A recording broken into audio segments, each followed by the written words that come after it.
I'm Joe, Cheap Joe's Art Stuff, and I'm very honored to have with me this morning Mary Ann Beckwith, who is our workshop instructor here this week, and this is her second or third time to be here? At least third. At least third time, and the fourth time's already been scheduled, I hope. And Not if it yet, hasn't, but it will we're be. going to schedule it today.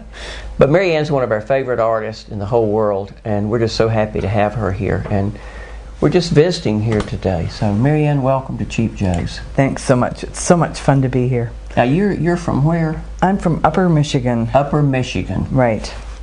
About 550 miles north of Detroit. Just wow, that's way up there. take the highway and keep going. A lot of snow. Yes, yep. You get, what, 12 inches, 13, 15 About inches? 300.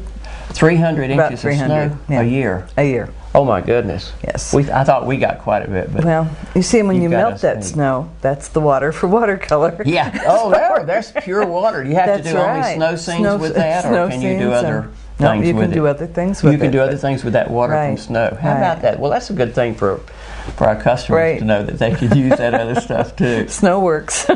I love your work. Thank I you. love what you do. I've always admired you and your work, and of course Thanks. your signature status in several of the big societies, and we're proud of that for you. Thank you.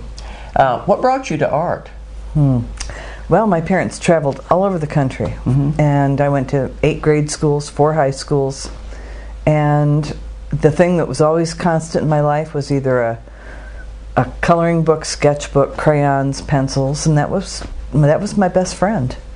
And I found out I really liked my best friend, and started really getting serious about it.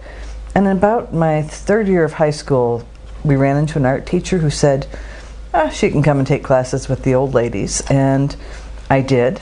And from then on, it was just, You were hooked. I was hooked. Isn't that great? Yes, and there's nothing better.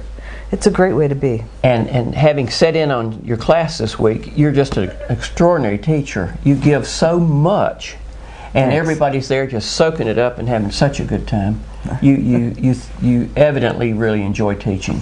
Well, I've taught a long time. Yeah. And so after a while, you kind of get the hang of it. Yeah. It took a while, but I got the hang of it.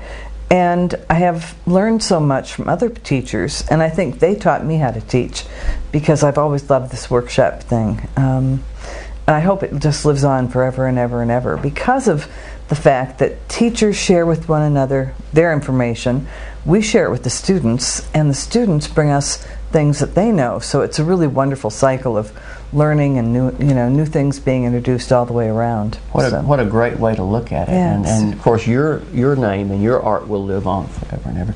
At the end of this, we're going to show you some of Mary Ann's art, which is just absolutely beautiful. Terrific. What inspires you to do about a particular painting? I know you keep several going sometimes at one time. Right.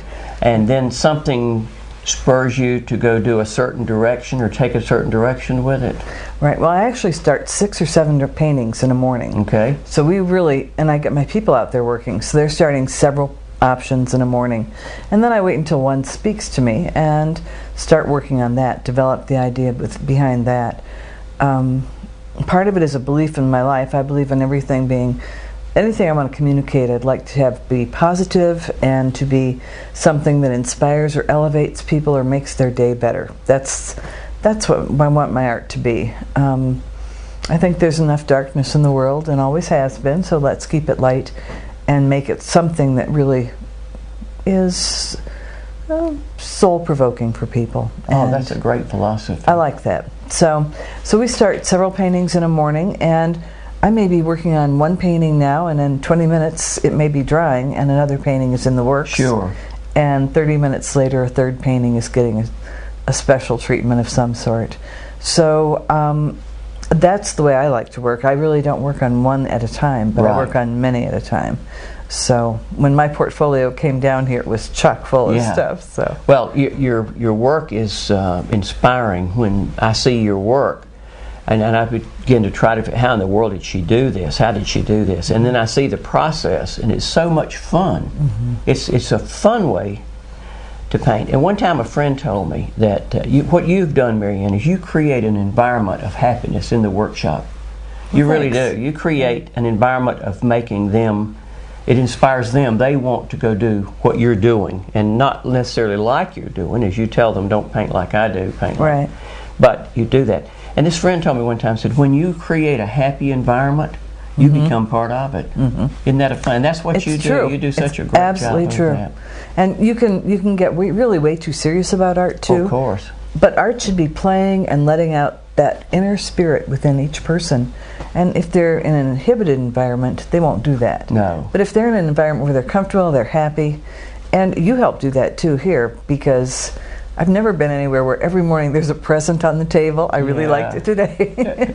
And every morning there's someone in checking to make sure we're fed well, and coffee is there, and then we're given time to work as long as we need to. Lots of things go into making a good workshop, not just the teacher. Well, they do, and I take great pride in our place here. The gang that we have here is incredible. It really is. And we too want to create an environment of happiness and creativity, and it really, I get to be a part of it, so it's a selfish thing too, you see, but I love it. Well, I have one more big question. Okay. Of course, where do you get most of your art material? I get most of it at Cheap Joe's, and I did most of it this week, as a matter of fact. You think about that. I know. I Mary Ann. look at what I'm hauling home. I came down with 2 boxes, and I think I'm taking home 4. Oh, well, we can ship it for you, don't worry. That'd be great. Well, it's great having you here. Nice to be here. And we appreciate all of you, too, so thank you. Thank you very much.